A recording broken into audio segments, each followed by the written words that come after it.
पिछली श्रृंखला में हमने विनोद कुमार शुक्ल की रचना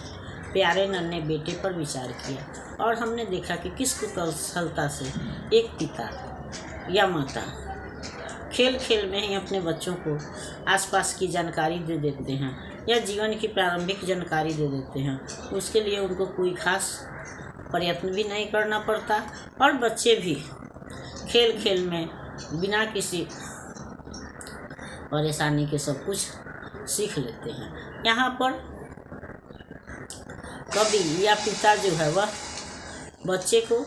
यह बतला रहा है कि लोहा कहाँ कहाँ है या लोहे का महत्व सीख बतला रहा है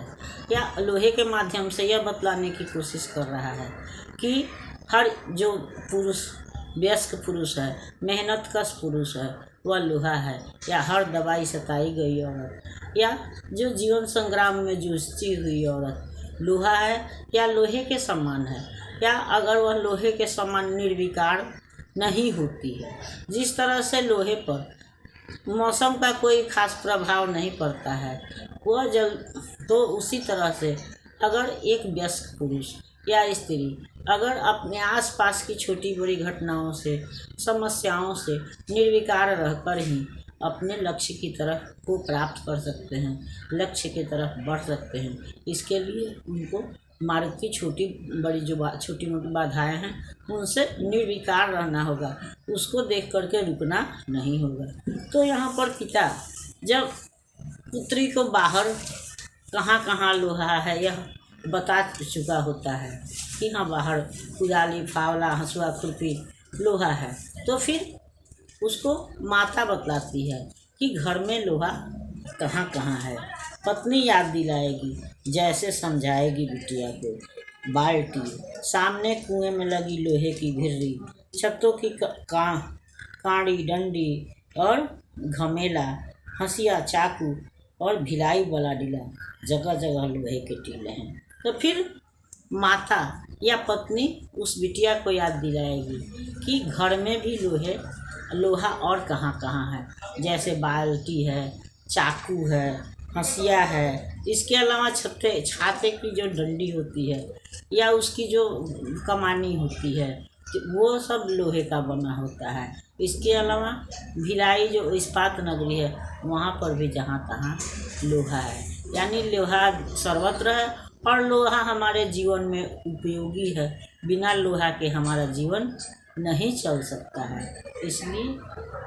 लोहा हमारे जीवन में महत्वपूर्ण है, जिसकी जानकारी माता पिता दोनों मिलकर के बच्चों को देते हैं। इसी तरह घर भर मिलकर धीरे धीरे सोचकर एक साथ ढूंढेंगे कहाँ कहाँ लोहा है, इस घटना से उस घटना पर कि हर वो आदमी जो मेहनतकश है लोहा है। तो इस तरह से माता पिता मिलकर या घर भर मिलकर जिस तरह से लोहा ढूंढ रहे हैं उसी तरह वह जीवन की समस्याओं का समाधान भी ढूंढेंगे या मिलजुल कर के प्रयत्न करेंगे, तो फिर उनके मार्ग में कोई बाधाएं नहीं आएंगी या मिलजुल करके वो बड़ी से बड़ी बाधाओं को पार कर सकते हैं। तो यहाँ अप्रत्यक्ष रूप से, प्रत्यक्ष रूप से तो कभी लोहा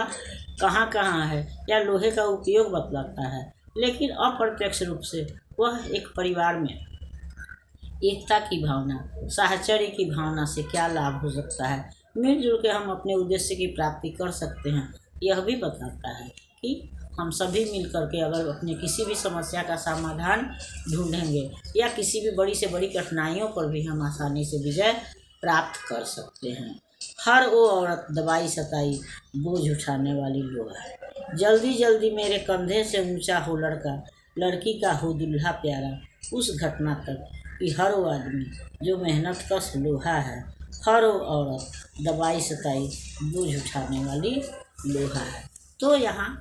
लोहे का महत्व तो बतलाता ही है, साथ ही यह भी बतलाता है कि जीवन क्षेत्र में, जीवन संग्राम में जूझते हुए जो स्त्री और पुरुष हैं वह भी लोहा है। घर में भी कार्यरत या दवाई सताई जो औरत है वह भी लोहा है, यानी कि लोहे की तरह निर्विकार रूप से वह अपने कर्तव्यों का पालन करती है। आसपास के होने वाले प्रहारों का, कठिनाइयों का उस पर खास असर नहीं पड़ता है और वह लड़का जो धीरे धीरे पिता से भी बड़ा हो जाता है, या लड़की का दूल्हा बन जाता है यानी कि वयस्क पुरुष हो जाता है, और वह लड़की जो पत्नी बन जाती है वह भी लोहा हो जाते हैं, या कहें तो जीवन क्षेत्र में उतर करके स्त्री और पुरुष लोहा ही हो जाते हैं। वो जिन पर कि छोटी बड़ी बाधाओं का कोई असर नहीं पड़ता। अगर वह बाधाओं से प्रभावित हुए तो फिर उन्हें सफलता नहीं मिलती। अगली श्रृंखला में हम अशोक वाजपेयी की रचना हार की जीत पर विचार करेंगे। तब तक यह श्रृंखला पसंद आती है तो इसको लाइक कीजिए, सब्सक्राइब कीजिए। मिलते हैं अगली श्रृंखला में, तब तक के लिए